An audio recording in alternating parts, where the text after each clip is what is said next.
రైతు సోదరులందరికీ నమస్కారం. రైతు భరోసా యాసంగి సీజన్ సంబంధించి అయితే ఇప్పుడు మనకు 2 ఎకరాల వరకు అయితే వేయబోతున్నట్లు తెలుస్తుందన్నమాట.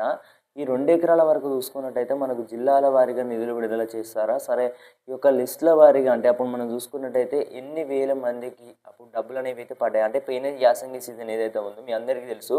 గత యాసంగి సీజన్‌లో చూసుకున్నట్టయితే చాలామంది అయితే డబ్బులనేవి అయితే పడలేదన్నమాట. కేవలం ఈ 4 ఎకరాల వరకే వేసిర్రు. ఆ 4 ఎకరాల వరకు గూడా మనం చూసుకున్నట్టయితే డేటా అనేది సేకరించి ఏ జిల్లాలో ఎంత శాతం వచ్చేసి నిధులనేవి విడుదల అయినాయి అనే విశేషాలు గూడా తెలియజేయడం అయితే జరుగుతుందన్నమాట. సో, ప్రతి ఒక్కరైతే స్కిప్ చేయకుండా పూర్తి వరకైతే చూసే ప్రయత్నం అయితే చేయండి. యాసంగి పంట పెట్టుబడి సాయం అనేది ఇప్పుడు ప్రభుత్వం అనేది అందజేస్తుందా? లేదా ఎన్నికలంటే అయితే డప్పు కొట్టబోతుందా? ఇప్పటికే చూసుకున్నట్టయితే రైతు భరోసా యాసంగి సీజన్ సంబంధించి ఏ ఒక్క మినిస్టర్ గారు అయితే మాట్లాడలేదన్నమాట. కేబినెట్‌లో ఉన్న ఇప్పుడు ఒక జరగనున్న కేబినెట్ అయితే మరలా చూసుకున్నట్టయితే రేపైతే కేబినెట్ ఉందన్నమాట.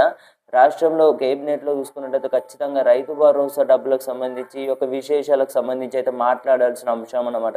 కానీ రైతు భరోసాకు సంబంధించి అయితే ఇప్పటివరకు అయితే ఎలాంటి క్లారిటీ లేకపోవడం అనేది అయితే ఇది ఒక తీవ్ర నిరాశ రైతులలో ఉన్నట్లయితే తెలుస్తుందన్నమాట. సో, రైతు భరోసా డబ్బులకు సంబంధించి ఇప్పుడు వచ్చే కేబినెట్‌లో అంటే రేపే కేబినెట్ అవుతుంది. ఆ కేబినెట్‌లో మాట్లాడనున్నట్లయితే తెలుస్తుందన్నమాట. ఈ రైతు భరోసాకు సంబంధించి ముందుగాలు 1 ఎకరం నుండి 2 ఎకరాల వరకు అనేవి నిధులు విడుదల చేస్తారట. ఈ 1 ఎకరం నుండి 2 ఎకరాలకు నిధులు విడుదల చేసినట్టయితే జిల్లాల వారీగా లిస్టుల వారీగా విడుదల చేయడం అయితే జరుగుతుంది.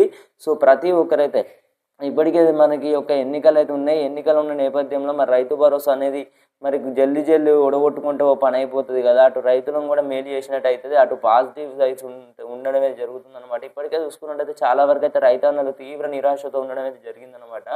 ఎందుకంటే మనకు రైతు భరోసా యాసంగి సీజన్ సంబంధించి అప్పుడు 4 ఎకరాల వరకే ఏసిర్రు. ఆ 4 ఎకరాలకు సంబంధించి కూడా మనం డేటా అనేది సేకరించి ఏ జిల్లాలో ఎంత శాతం పైగా నిధులు అనేవి విడుదలయ్యాయి, ఎన్ని వేల మందికి, ఎన్ని లక్షల మందికి కూడా డబ్బులు అనేవైతే పడ్డాయి అనే డేటా కూడా సేకరించి మీ అందరి ముందైతే పెట్టానన్నమాట. అప్పుడు చూసుకున్నట్టయితే సో, ఇప్పుడు వచ్చేది మళ్ళీ యాసంగి సీజన్ అన్నమాట. ఏ జిల్లాలో ఎంత శాతం వచ్చేసి నిధులు విడుదల చేయబోతున్నారు, అలాగే పక్కా క్లారిటీ అనేది చూసుకున్నట్టయితే ఈ యొక్క మనకు యాసంగి సీజన్ సంబంధించి బెనిఫిషియర్ లిస్ట్ అనేది కూడా ప్రతి ఒక్క జిల్లాలో కూడా సంబంధించి సేకరించి మళ్ళీ తెలియజేయడం జరుగుతుంది.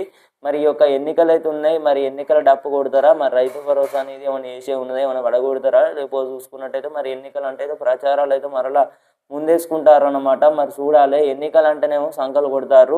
ఈ ఏవైతే ఉన్నాయో వీటి గురించి అయితే చక్కగా పట్టించుకోవట్లేదన్నమాట. ప్రభుత్వం అనేది ఇప్పటివరకు చూసుకున్నట్టయితే ఈ యొక్క రైతు భరోసా యాసంగి సీజన్ సంబంధించి మరి ఈ యొక్క టైం అనేది కూడా రావడమే జరిగింది. మరి నిధులు అనేవి విడుదల చేసి ఏమైనా కార్యక్రమం ముందటే పెట్టుకున్నారంటారా? లేకపోతే చూసుకున్నట్టయితే ఎన్నికలు అంటే మరలా డప్పే కొడతారా? ఇప్పటికే సర్పంచ్, జెడ్పీటీసీ, ఎంపీటీసీ స్థానిక సంస్థల ఎలక్షన్లు అయితే ఉన్నాయన్నమాట. మరి ఎన్నికలైన తర్వాత మరి రైతు భరోసా ముందటేసుకున్నారా? ఈ ఎన్నికలు అయ్యే లోపు అంటే చాలా వరకు అయితే ఆలస్యం అవుతుంది అన్నమాట. ఇప్పటికే చూసుకున్నట్టయితే రైతు వాళ్ళందరూ కూడా ఈ యొక్క పొలాలకు సంబంధించి కూడా పనులనేవి కూడా టకీ అయితే చేసుకుంటా జరుగుతుంది. మరి టకీ రైతు భరోసా పడాలి కదా! పడితేనే కదా పంట పెట్టుబడి సాయం అందినట్టయితేనే పెట్టుబడి కోసం ఏదైనా మందులకు కానీ, ఇతర అవసరాలకు కానీ అని ఈ యొక్క చూసుకున్నట్టయితే మందులకు కానీ అన్నిటికైతే ఉపయోగపడతాయి అన్నమాట. సో, ప్రభుత్వం అనేది కూడా స్పందించాలి. రైతు భరోసాకు సంబంధించి ఇప్పుడు వచ్చే కేబినెట్‌లో మాట్లాడనున్నట్లయితే తెలుస్తుంది. సో, మరి చూద్దాం ఏం చేస్తారో.